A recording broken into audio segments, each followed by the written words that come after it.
Hey guys, this week we are talking about Josh's trip to Zorkfest and so much more, so stick around.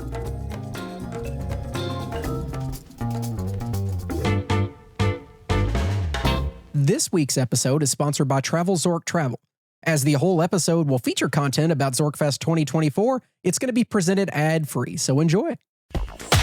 Welcome to the Crap Vegas podcast.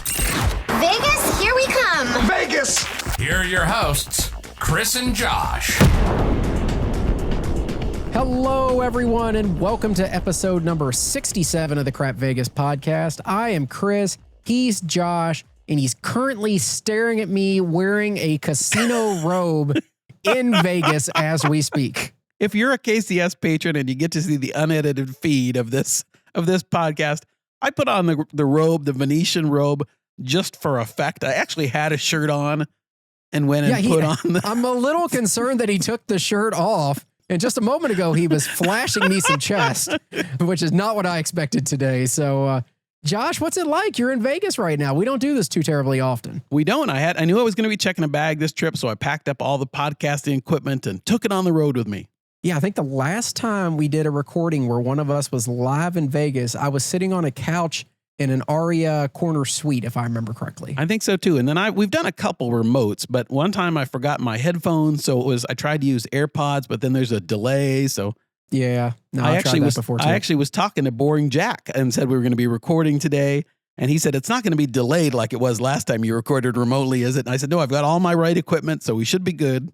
I'm surprised he didn't want to come up to the room and watch it happen live. See That's how right. the sausage We could have had a is live made. studio audience. We that would have been hilarious as we transition. If you hear clapping, thank you. So, Chris, we're going to talk all about my trip, but this past weekend you went to see Taylor Swift, right? I did, and it was probably one of the most fun things that I've done in 10 plus years, Josh. I had a lot of nerves leading up to it. Like there's all these like concerns. Like it's me and two of my kids and one of their best friends that I'm responsible for the weekend to get her up there. I had my tickets in hand that I had got. And of course, you see all these stories online and on Reddit about tickets getting canceled literally like the day of the show, like 20 minutes before the doors open for theft and stuff. And I'm thinking, are my tickets stolen or something? Right. And I'm like, I'm going to get all the way up there after paying all this money and for buying a ridiculously expensive hotel room in Indianapolis. And all these things are going to go wrong. I will first of all say nothing went wrong. Everything went perfect. The parking spot was right next to Lucas Oil Stadium and extremely easy to get in and out of. The tickets were great. What an overall just amazing experience from top to bottom, Josh. Love Lucas Oil Stadium. It's very nice. It's got that unique exterior to it. The inside's great, wide corridors, tons of food options. I'll tell you what, though, if you wanted to buy merch, when we first got there, the line was roughly 2.5 hours long. And keep in mind that they had like 7 different merch locations on different floors and stuff. Minimum 2 hours. So you didn't buy any merch?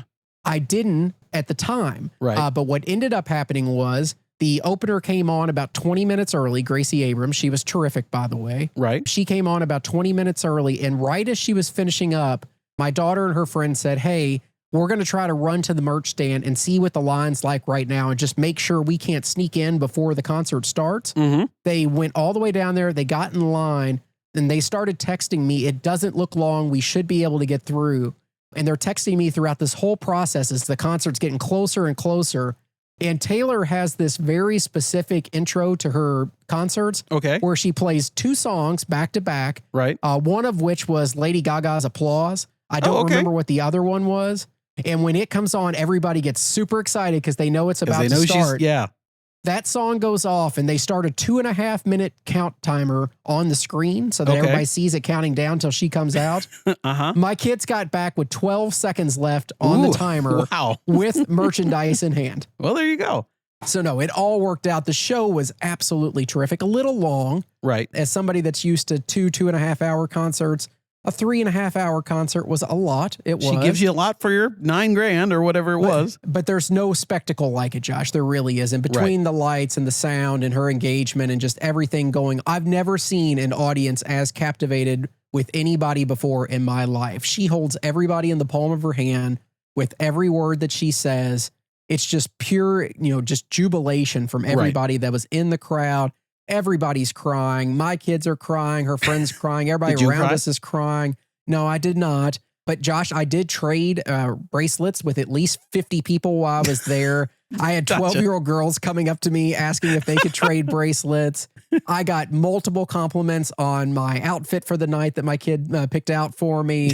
It was just a super fun night. The kids have not stopped talking about it since we got home. Oh, that's very cool. The friend's mom that, that we took with us, Right. I've got 100 text messages from her just thanking me profusely and how that's all awesome. her daughter will talk about the whole time. And just, it's made things in their mind. These are memories, they're core memories. They're memories that will sure. last for a lifetime. So Yeah. absolutely worth every dollar that was spent. If I could do it again tomorrow, I absolutely would. Although it's in Canada now for the last leg, and I don't want to go up to Canada, but it was good. So question for you, and I think we talked about this on our last Patreon show, but we were wondering about the demographics of, men versus women. So Chris, rough idea of what did I say at the time? 10% maybe? I male? can't remember but what did you think? Like, I'll put it at 3% male. okay, so it was not a lot of, believe me, a lot of people just talked to me because I was one of the only men there. right. And I'll tell you, I could even go further than that, Josh. I would say a good 70% of the men that were there out of that 3% of the population were getting dragged there by a spouse or a girlfriend. Okay. And you can just tell because they sat down the whole time when everybody else was standing. Sure. And even worse than that, they all had the same uniform that they had to wear when they went. Do you have any idea what all these men would be wearing to go to a Taylor Swift concert that they would all wear the same thing? I don't. They almost every single one of them wore a Travis Kelce jersey. Oh, gee, Almost of course. I didn't even think of that, but there we go. Every single damn one of them was wearing a Travis Kelce jersey. You could just tell they didn't want to be there. That's I don't funny. know. I enjoyed it. I thought it was terrific. Oh, good. I'm glad you had fun. Yeah, I probably could have scored at least 75 or 100 telephone numbers while I was there, if that's still a thing, because it was just, there was slim pickings in the men front, so I had a huge advantage. Snapchat address or whatever it's called. Yeah, exactly. I don't know what the kids are doing now. They were on Hinge or something. I don't know what that is. Yeah, so I don't know. They were doing things, Josh, but yeah, it was a lot of fun. So yeah, once in a lifetime opportunity, almost like Zorkfest was for you. But before we talk about your trip, let's tell people how to get a hold of us. Okay, you can send us an email. That's podcast@crapvegas.com. You can join us on our Facebook group. That's crapvegas.com/Facebook. You can leave us a voicemail. That's crapvegas.com/voicemail. Or the easiest way is always going to be on Twitter. X. He's at Vegas Duffy. I'm at Small Whale 13, where the show page is at Crap Vegas. Okay, previous episode feedback, Josh. Couple things I thought we'd mention. We got an email from Sarah. Sarah said, "Hey, brothers. Really enjoyed the discussion of anti-bucket list items last episode. Vegas is such a unique place with so many different activities for every type of person, so I always enjoy hearing what people like and don't like and contrast that with my own stuff. Probably the wrong audience, but I actually have craps on my anti-bucket list. I decided I wanted to finally give it a try last trip, and after playing for about an hour, I've had enough for a lifetime. For me, the game just moves too quickly, there is too much going on, and I never felt like I had a good understanding of what was actually happening. Is there any game that people love that you guys absolutely do not and have no desire to play?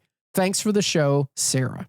Well, Sarah, a couple things. As part of Zorkfest this weekend, Mark Duvall and I from You Can Bet on That did a craps lab where we help people kind of begin to understand craps. I'll talk more about that, but maybe something like that might help you if you ever wanted to take it off your anti-bucket list and try again. But anyway, blackjack doesn't do much for me at all. It's not an anti-bucket, right? It's not. But you would play again, though, right? I can't think of anything like I would never play again. How about you? I got one game that pops in my mind pretty damn quick, and it's Baccarat. I know you were going to say that, which I'm going to talk about as we go. Yeah, I don't get it. I don't understand why people like it. It is boring as hell. And no, I don't want to play it again. So Sarah, put Baccarat on my list. I can't think of one for me. If anything pops up, I'll think about it. We received an email from Devin. Devin said, "At the end of last episode, you guys were discussing how your gambling has changed over the past 10 or 20 years. I actually just had this conversation with a buddy of mine and realized how much I miss the old days. I really hope you guys have an episode soon that follows an, quote, old school trip. where you stay at a property you usually wouldn't and play at significantly lower denominations. See a bad show, eat cheap food, and really embrace the low-level fun. Come on, guys, you can make it happen. Well, I think we eat cheap food a lot. That's one thing we're not, are foodies. That's true. But I'm with you, Devin, and I think we will make it happen. I think Chris and I kind of have that on our list of things to do. Probably won't be this year, probably be next year that we find a time. But I think we want to do that. We want to just kind of go without the pressures that we usually have. Yeah, absolutely. So I think that's it for listener feedback this week, Josh. Let's keep it moving. Okay, we teased it already, but Zorkfest 2024, I think we've only been talking about it the past 70 episodes or so, even though this is episode 67. Josh, you're there, you went, you were a main component of it. You were pretty much the featured person. I think you're the only reason anybody even came, right? Yeah. I mean, you gave most of the actual presentations on points and rewards, didn't you? Oh, I did. Points and miles and travel loyalty. And I can tell you all you need to know about getting a Wells Fargo credit card. Whatever you need to know. You are an expert now, I'm sure. But let's start at the very beginning, Josh. Where were you staying for this? So I stayed at Planet Hollywood because Zorkfest itself, as we've mentioned, if you know already, Zorkfest itself was at Horseshoe, Las Vegas. But I didn't want to, I wanted to keep myself away from the masses and the paparazzi and things. So I slummed it over to Planet Hollywood, mostly because there's a Starbucks right there. I had an ultra hip suite thing. Strip suite? It's one of the ones with a round bathroom, like it curves. I know what you're talking about. Yeah, I like those rooms. Yeah, I like the room too. I mean, we've talked about Planet Hollywood before. For a mid-tier property, I think it's very functional. I was a little disappointed with a few things about Planet Hollywood. When you get to, when you're used to staying more at Venetian level or Wynn or Sky Suites, I mean, if you're playing in high limit rooms at Planet Hollywood or really at Horseshoe or Paris, they serve you drinks in plastic cups. Yes, they do. My room had paper cups. It just, that kind of thing. You're not quite getting the experience, and you're not paying for it either, but you're not getting the experience you get at a higher level property. So there's a few things like that. Michael Traeger, who really was the head of Zorkfest, I got to see his suite in the Versailles Tower, Chris, the brand new suite. He had a big suite. Very cool. He's probably got pictures of it on the Travel Zork website, and he may have even posted it on our Facebook group. It's a great looking suite, but I used one of his bathrooms. His suite had 2 bathrooms, I think. I used the main, guest bathroom. And the first thing I noticed is the door was this cheap hollow core door. Yeah. Like they didn't even replace it when they did the renovations, or maybe they did and they still bought a cheap door. But I thought to myself, you spent all this money renovating, and this is the flimsiest door. Yeah. Like it's so Caesars. It just was like irritating, It fits their MO perfectly. Yeah. It was nuts. Anyway, on the plus side, I got to Planet Hollywood at like 10:30 in the morning on Friday, Chris. My room was ready. Oh, wow. That's really nice. Yeah, I wasn't expecting it at all. So that was cool. I wouldn't expect that at all at a Caesars property unless they said $70 for early check-in or something. Right. Anyway, so Planet Hollywood was, what Planet Hollywood was. So that was cool. Then, Chris, I met up with, I'm going to forget people. So as I talk about Zorkfest, if I forget you, there's so many people I met at Zorkfest that I can't even remember everybody's name, even close. But there are a few people that I, hung out with a little more that I can remember names. So if I forget to mention you, I'm sorry.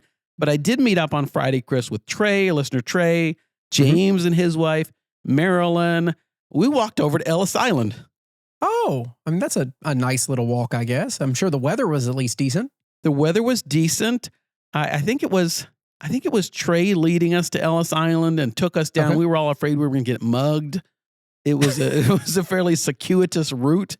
But why would you be concerned, Josh? You're the one that goes to Love It Frozen Custard. Well, that's true. Well, because I was on foot. At least on Love It Frozen Custard, I'm usually in a car and I could drive off fast if I had to. I don't know. I've seen some of those rental cars you had in Vegas. I don't know if you can really fly off quickly out of there. We were joking, though, about who could run faster than others in the group in case we had to get away. You always just want to be faster you don't have to be than the slowest. fastest. Right. Yeah, exactly. Anyway, so Ellis Island, Chris, I have mixed feelings about it. So we went in there. We went in there as the group. We quickly found a high limit slot room. Did you know they have a high limit slot room at Ellis Island? How many machines do you think are in there? I'm not surprised that there's a high limit slot room. I doubt they have a high limit table room. No, they don't. How many slot machines do you think are in their high limit room? 15. 7. Wow.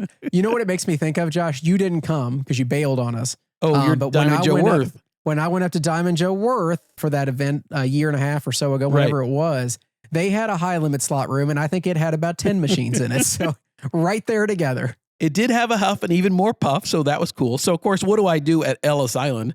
I start playing high limit, huff and even more puff at $10 a pull. I'm not going to call you an idiot, but that's pretty dumb to play high limit slots at a property that you don't give two craps about. And promptly lost $1,500 in Nice work. a minute and a half or something. And like, what have I done? Why couldn't I at least give it to Caesars or something? So, well, tell me you at least played some craps while you were there. no, they had two tables going. They have a roll to win and a regular. And I think it was the roll to win was the $5 minimum. Maybe it was 10 and then the regular was 10 or 15. They were both full. And this was a mid Friday afternoon. Yeah. So we took a quick look at the front yard, which is their atrium food area. That looked cool. So my first impression of Ellis Island was, I can see why it has some appeal. Like, I think I would rather shoot dice there or gamble there than a lot of the, sketchier downtown properties for sure. I can see the appeal. And there's a ton of restaurant options, so I get it. It has some appeal. And I'll cut to the chase. I ended up going back to Ellis Island. Without other people? No, with two other people, Trey and Marilyn. So so you'll like this. This is going out of chronological order, Chris. Oh, no, you don't like that I know, at all. it's hard. So this was Friday when we went the first time. Saturday morning, I get a text from the host coordinator or VIP coordinator at Ellis Island saying, we'd like to treat you to dinner tonight. Would you like to come back? I bet they would. My $1,500 in 10 minutes left a mark. So I got a hold of Marilyn and Trey and said, you guys want to go back to Ellis Island for dinner? It's on me. Well, that was nice of you, Josh. So we went back to Ellis. So I went to Ellis Island twice on this trip. And you didn't even play craps the second time either? No, we didn't even gamble. We just went there and got our free food and left. Now, I will say that Ellis Island has been in the craps world news recently, whatever you want to call that sphere that it exists in. Ellis Island was always known for having a $5 dice game. Mm-hmm. And then all of a sudden that roll to win table became the $5 game and the main table jumped to 10. And I know a lot of people were really upset about that. Well, it was full, so people may have embraced it or whatever. Keep going up, yeah. So that was Friday up until the beginning of Zorkfest. So one of my responsibilities as Zorkfest kicked off on Friday evening, Chris, was to be a host or co-host of the Dice Lab. And so the Dice Lab was meant to be, so Zorkfest is a travel, and we've talked about it before, but it's a travel and loyalty thing, and there's casino loyalty people. But some people who do travel loyalty, chasing points and all that things, don't know much about casinos or Las Vegas or gambling and vice versa. The people that are just gamblers and don't know much about travel and loyalty. There is obviously crossover, but so Michael Traeger had the idea of doing these dice labs. So what was supposed to happen and what they had agreed with Caesars to do was have a craps table up in the Summit showroom or wherever it was that Zorkfest was happening, the main, what do you call it, conference space. And I saw photos and I didn't see any real craps tables that you were operating out of. I did see a craps layout though.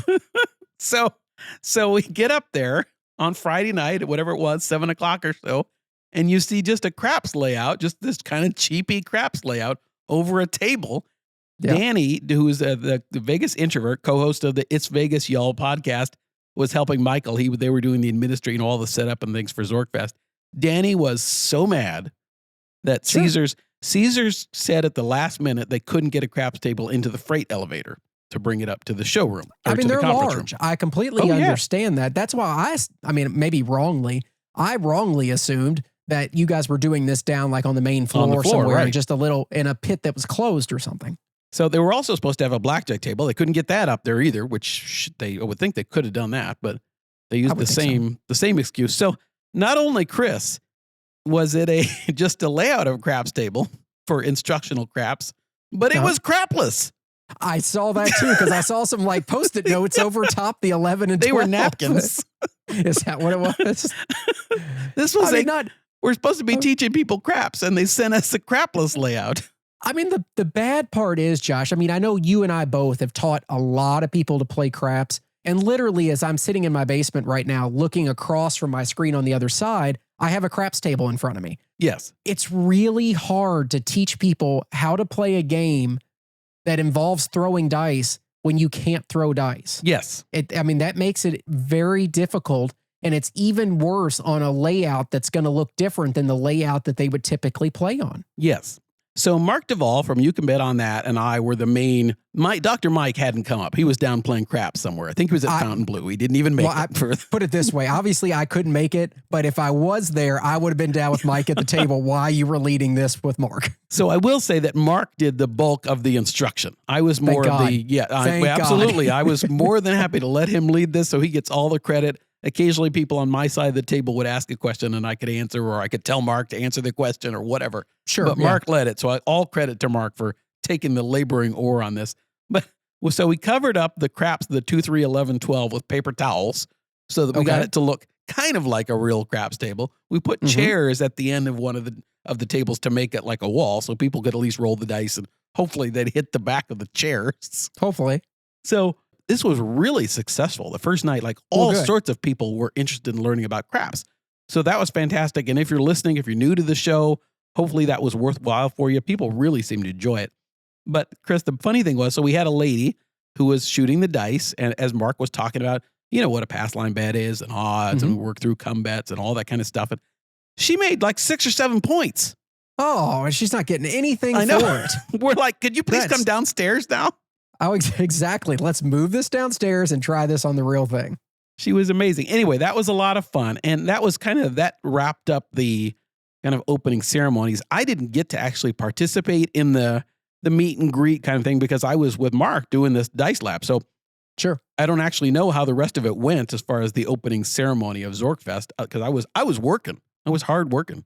Hey, I wish when I was first learning to play craps that there was something like this where I could go to a table with no concerns and ask a couple questions of people that knew what they were doing and not have to worry about any of that.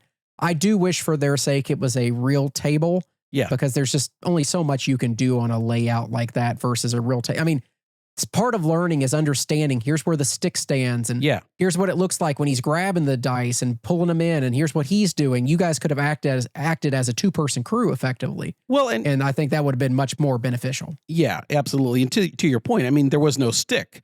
There was we got to use the Crap Vegas dice. We used our Crap Vegas dice. Good. So that was good. They had crapvegas.com/shop. That's right. We had some cheapy, poker chips that somebody got that we used for chips. We didn't have lammers, Chris. We didn't have an on-off button. So we used it makes it kind of, so we could have done a better job coming to my house in the basement and doing this. Much, much, much better job. And this is, again, no fault to Caesars. Caesars was supposed to have provided this and they didn't. Sure. Yeah. So everybody was ticked at them for that.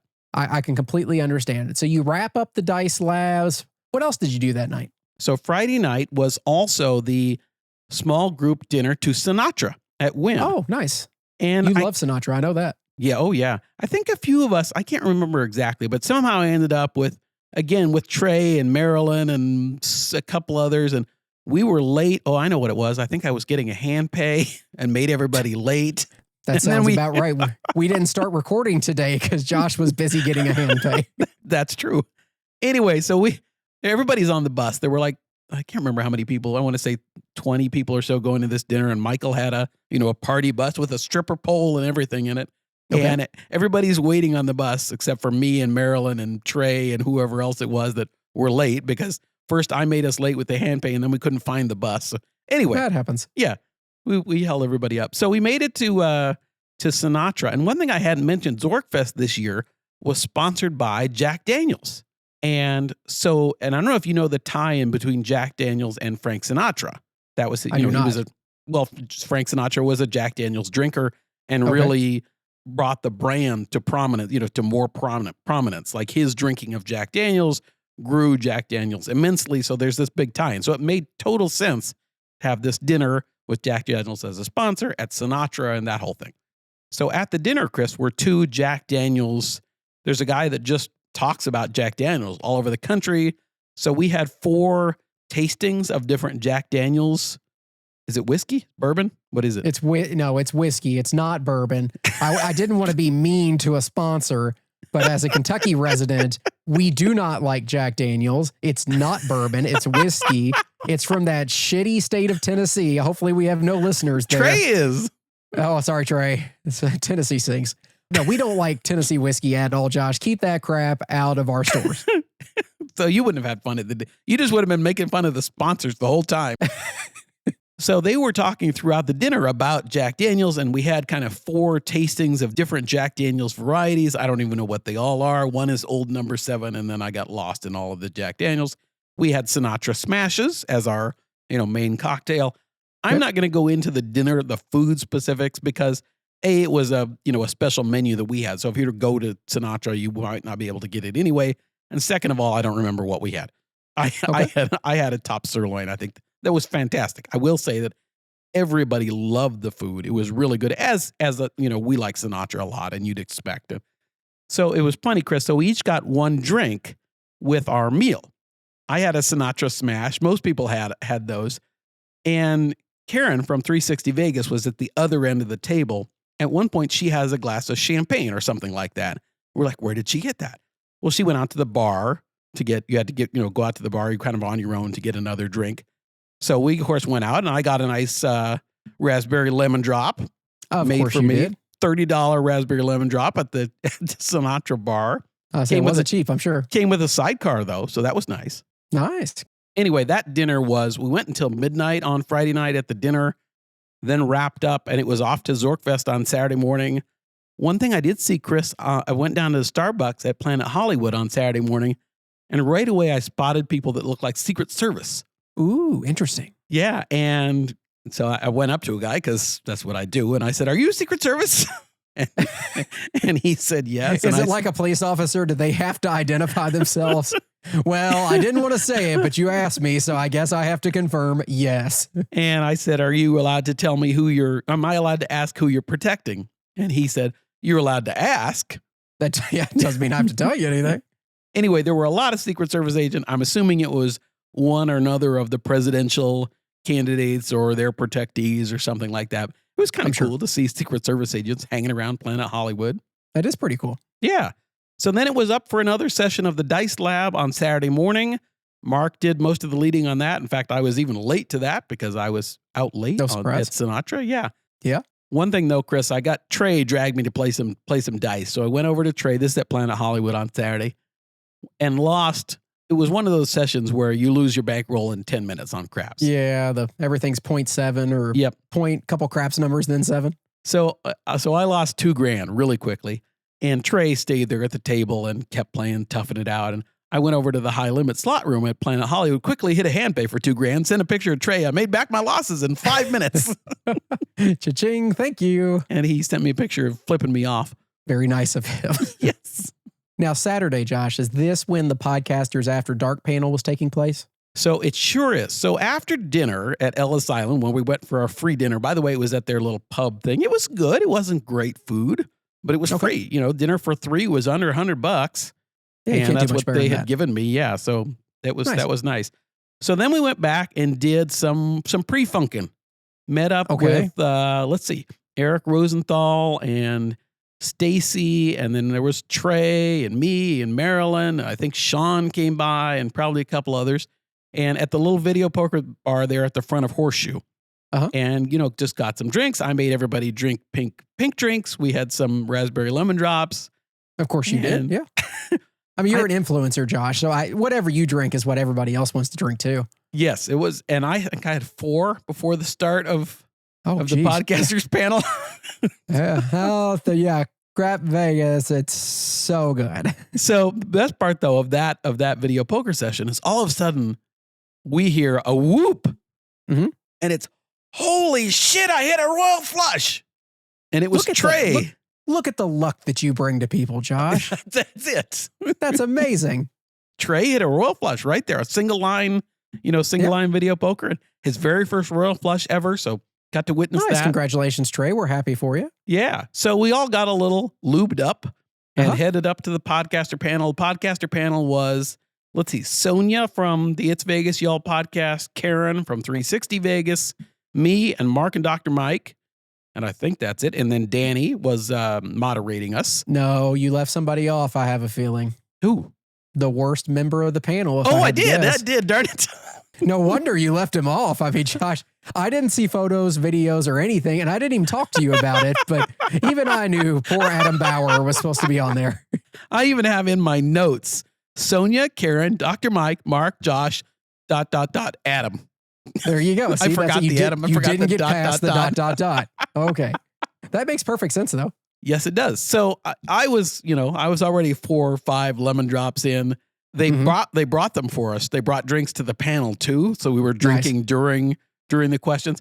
Really good questions. I honestly don't remember much about what they were. I think people said I sounded coherent. So, oh, well, that's all that matters. The best thing though, Chris, so it was Karen from 360 Vegas.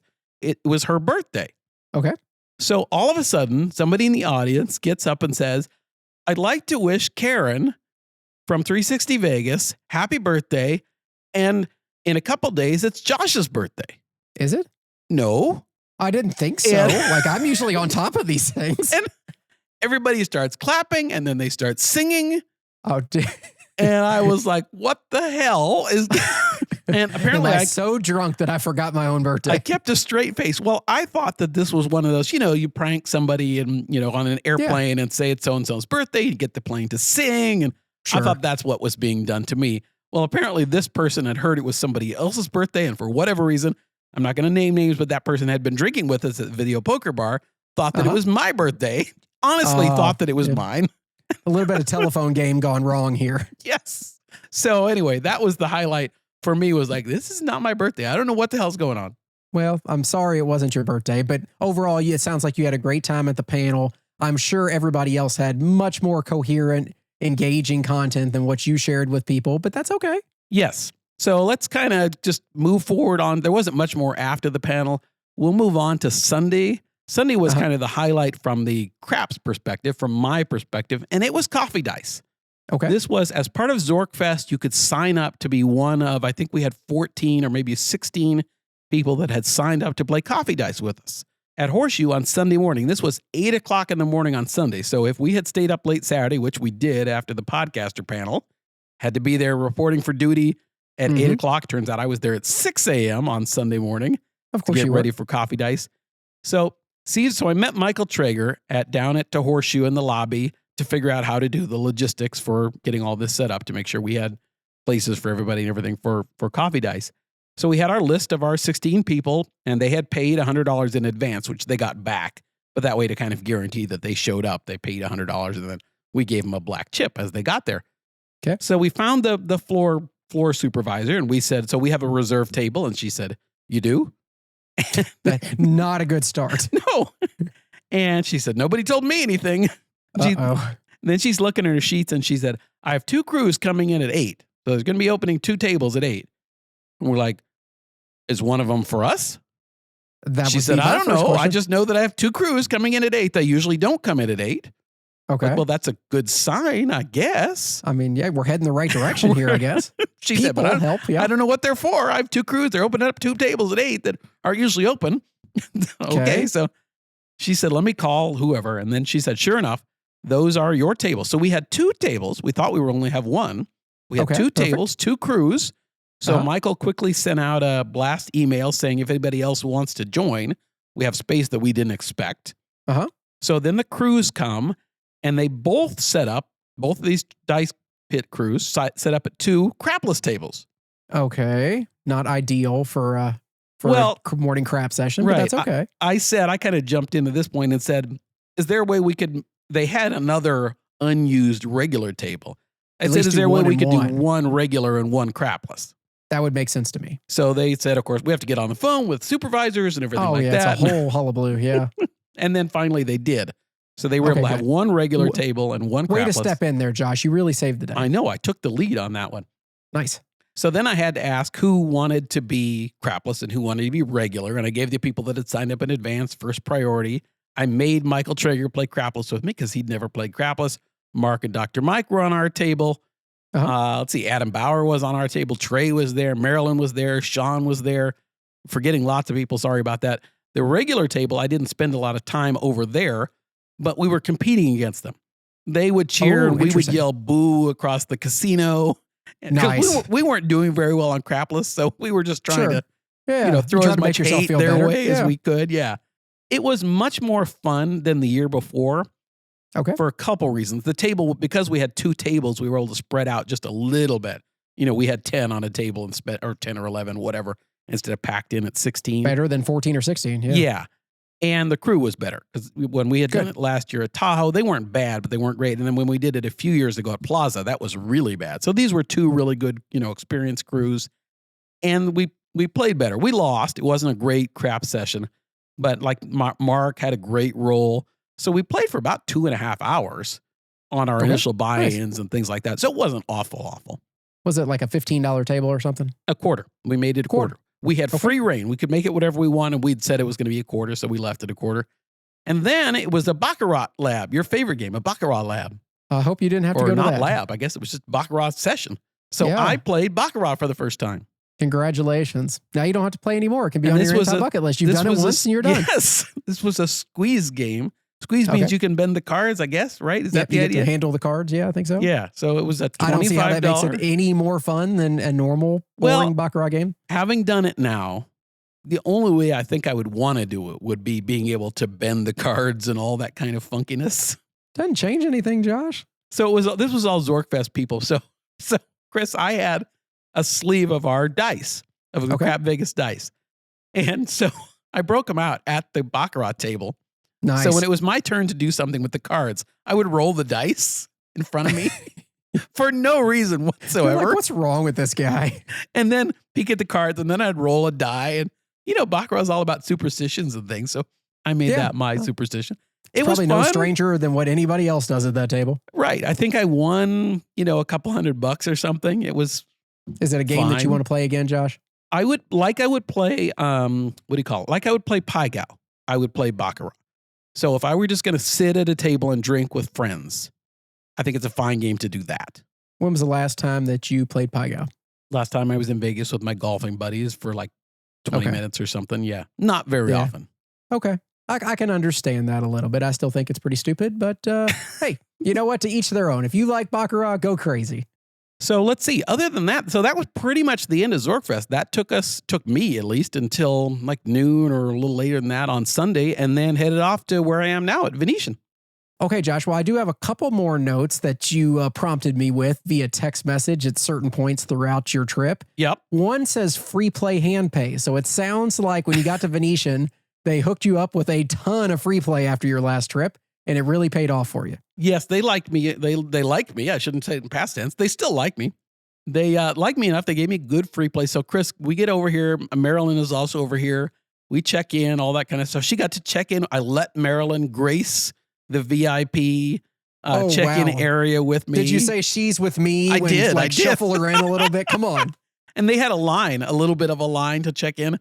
And, waiter came over and said, would you like some champagne, miss? So Marilyn got some champagne. I don't think they've even offered that to me before. I don't know if they have for me either. But anyway, he offered us all sorts of, cookies. Nice. Would you like cookies? Anything like that. Oh, I do want cookies. Yeah. Yeah. So Marilyn's room, though, was ready. Mine was not ready at the time. So I stored my stuff in her room. But yeah, then we went off to high limit slots because where else would I go? And play a little Huff and More Puff. So Chris, I got so at Venetian, I think we've mentioned it before, but just to kind of remind everybody, they don't do free play like they do at MGM. You don't have to put any money in. Correct. Yeah, it's just a direct transfer of funds. Yeah. Right. You have your money. So I had my free play. I selected $20 a spin. I pushed spin and I hit a bonus. Oh, congrats. I think the first time I've ever done that, like free play, first spin, and it was a hand pay. Yeah, it's really nice when it set you up for such an awesome session. It did. And then before my free play was exhausted, I got another hand pay. Hey, you're So I just got having some good two hand pays out of my free play. So that worked perfectly. Had a great session. A winning first day. I was way up after the first day, which was yesterday. I'm not way up anymore. As we're recording this, I'm not way up, but I was way up. And after day one, we had dinner last night at Yardbird, and I had chicken and waffles. I haven't been there in a while, and I love that place. It was really good. I mean, they have really, really good chicken. So we ordered. So I think 3 people ordered chicken and waffles, or 4 people ordered chicken and waffles. Marilyn had some sort of seafood grits thing. Mm-hmm. And then we had cornbread and we had biscuits. And we were looking at the table. is there a vegetable on the table?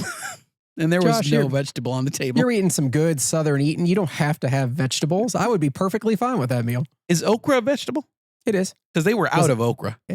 Oh, They well, I told mean, us it's they usually were out of the- fried, so it kind of takes away some of the health, I had healthiness of in it, my but- defense, I had tried to order the street corn, but they were out of that too. So Yeah, well, you get I mashed tried. potatoes and Yeah. all sorts of starches. chicken and waffles, right? Yeah. The last thing I wanted to mention, Chris, was I just right before we recorded this, I had my nice massage at Canyon Ranch. Oh, now the robe that you're wearing as we record makes a lot more sense. Well, this wasn't the robe from the massage. This was a robe specifically put on to entertain Chris while I did the show. Didn't You don't give think him- it's a little strange that you put a robe on for me? fair enough. Okay. I described us at Zorkfest as the Regis and Kathy Lee of Vegas podcasting, and people said, "Which are you?" And it depends. It depends on the day. Yeah, I Yeah. agree with you there. Hopefully the host comped this massage. They did. Well, Good. I was told probably. Based on my we'll play. see how you do. Anyway, so that's the highlight of so far. It has been I think about a legitimately break-even trip. I think I'm relatively even, which is Okay. fantastic after having been in Vegas for whatever it's been, 3 days now. I can only screw it up from here. I was going to say, now, Josh, as we speak, it's about 3:00 on Monday, your time out there. You head home tomorrow, correct? Tuesday? Yep, I can't lose too much before then, can I? Oh, famous last words right there. That's like challenge accepted for you. You're like, oh, let's see what I can do. See what I can do. I'm going to go down to that high-limit crapless table at Palazzo as soon as tell we... the crew I said hello. They as soon won't as know we what to sign do off. with you there without me. I know. It's going to be fun, though. And then going to dinner at Delmonico tonight. Ooh, my favorite Yeah. place. And then there's a meetup for Danny's podcast that we're all going to go and show up for. So that's going to be fun. So a few more festivities and then home Nice. tomorrow. Well, I hope you have a great time. So when we come back after the break, though, we will answer your listener questions and more. So stick around. Okay, that was a nice break. I feel nice and refreshed, and we're on to listener questions here, Josh. I got an email from John G. John said, "What does your 2025 calendar look like? Doing anything different or seeing anything new next year? I count on you all to visit all these places and give me feedback before I go myself. And I remember Chris used to take a lot of random trips to places like Borgata that were invaluable to me. That's true. Love the show. Keep up the great work." Chris, you've been slacking. I have, yeah. The real world has really gotten away from People me don't have recently. those expectations of me, so I don't have to worry about it. I know. Then nobody expects you to go anywhere other than Las Vegas. But yeah, there was that period there where I was taking a lot of random trips to Borgata and Encore Boston Harbor and all those Yeah. sort of things. Yeah, I'm hoping 2025 opens up a little bit more for me than 2024 did. I've taken far less trips this year than I used to take. At the same time, though, I think part of it is just because I'm gambling heavier on the Yeah. trips that I go. So I'm taking less trips, but gambling more while I'm there. From a comp perspective, it makes perfect sense. From a content generation standpoint, it makes no sense. So maybe I'll find some balance next year. But you're right. There's a lot of places that I really do want to get to in 2025. And that includes things like Colorado, maybe down to Biloxi for a while, New Orleans. And even Josh, we had talked about our low-level trip, and we even referenced it earlier this episode. I know you and I want to get to Vegas and stay at a low-level property and do that whole thing. So maybe we'll get that knocked out in early 2025. Yeah, I wouldn't be surprised if we make that happen. I got a text or a DM just the other day from Mississippi Rob asking if I was going to be able to make it to their meetup in Biloxi in late February, too. whenever that is. Yeah. And I'll answer the DM now since I'm ghosting him. I would love to be able to make it. It's really hard for me to make it to Biloxi on a weekend. It's just tricky. I'm going to see if I can make it work. If I can, I want to do it because that is one place I'd really like to see. Yeah, it really just depends on the weekend and my kid's schedule is what it all comes down to. So I won't know until much closer to then. But Josh, I'm sure you feel the same way about Biloxi that I do about Lake Tahoe. It's just a really hard place to get to when you're on the other side of the country. Similar. And so it makes it a little different, a little difficult to make it work. Oh, Chris, one story I didn't tell about Zorkfest that just popped into my head. Chris, we're doing the craps, not craps lab, but the coffee dice. Uh-huh. And, there were some of the people I knew, some people I didn't know very well, obviously lots of listeners and things like that. And there was a woman wearing a Kansas City Chiefs jersey. And I knew everybody's names because either they had their lanyard on with their name or I had checked them off of the list. So I was trying to remember people's names. And so I look at this woman and And I said, Melanie, are you from Kansas City? And she said, no, actually, I live in Colorado now. And it was the Melanie that oftentimes called. And you can bet and I that. said, yeah. I said, oh, you're that Melanie. like the pseudo celebrity Melanie. So I got to Melanie. I don't even know if she listens to our show, but Melanie, if you're a listener, it was great to meet you. And we obviously recognized that voice right away. And it was cool. Absolutely. That's pretty awesome. Yeah. Last listener feedback this time, listener question, Josh. We got a DM from listener Terry. He said, you guys are a great team, and I'm hoping you can help me with a gambling question I have. I'm not sure what I did to piss off MGM, but I appear to be blackballed from offers from their company. Ooh. I'm gold status currently, but have been platinum consistently in the past years, and the best offer I can now get is a discounted room with like $20 in resort credit.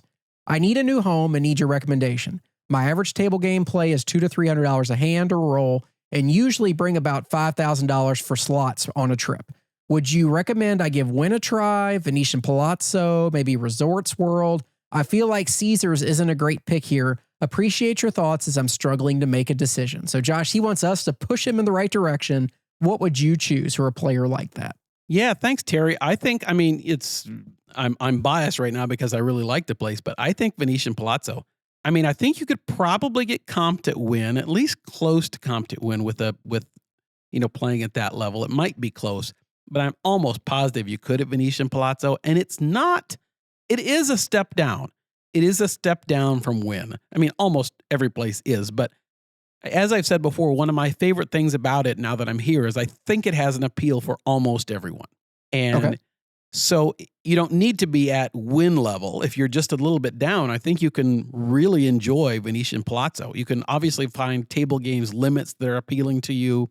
I think the room product is very good. They're renovating. Food options are fantastic. That's what I would say. Yeah, it's hard to argue with you on that one, Josh. He mentioned Resorts World.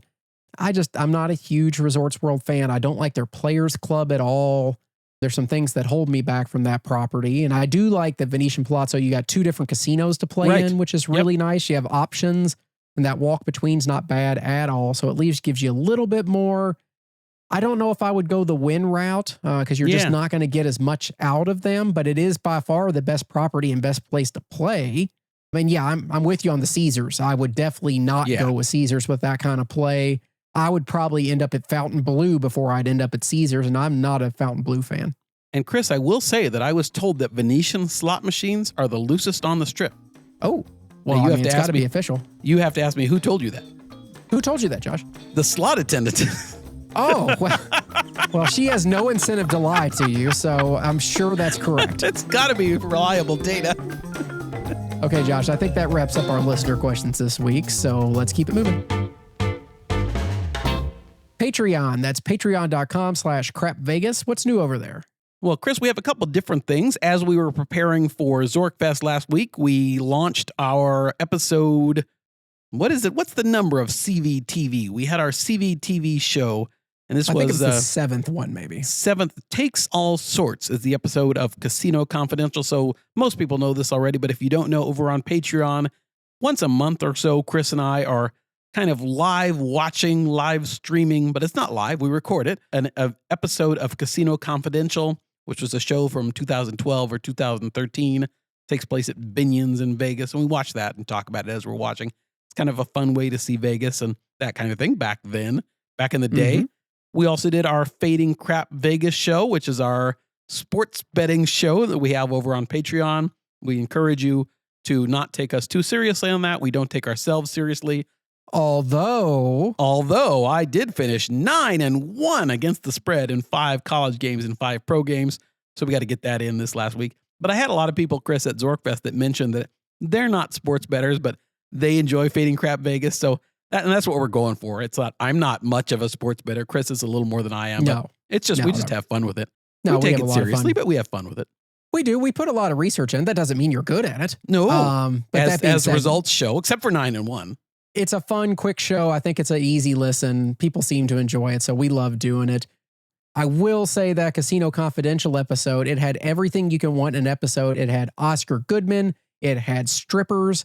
And what else did it have? Oh, and it also had child protection services. Yes. So, yes, all sorts of things that you would expect in a Vegas trip. So And we don't want to, I don't want to spoil Casino Confidential for anybody that wants to watch it or go see it at CVTV over on Patreon. Support us over there.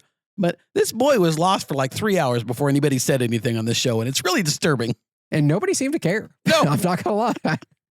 Okay, a big special thank you to those that signed up the past couple weeks.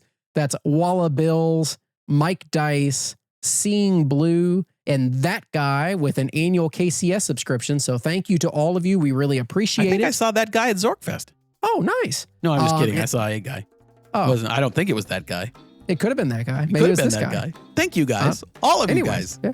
Oh, and Josh, Patreon Survivor Challenge update. Started with 114 entries. We're down to 3 left. Nick I, Donnie K, and Jason. So good luck to you 3. We'll see who pulls it off. Yeah. Don't forget your picks.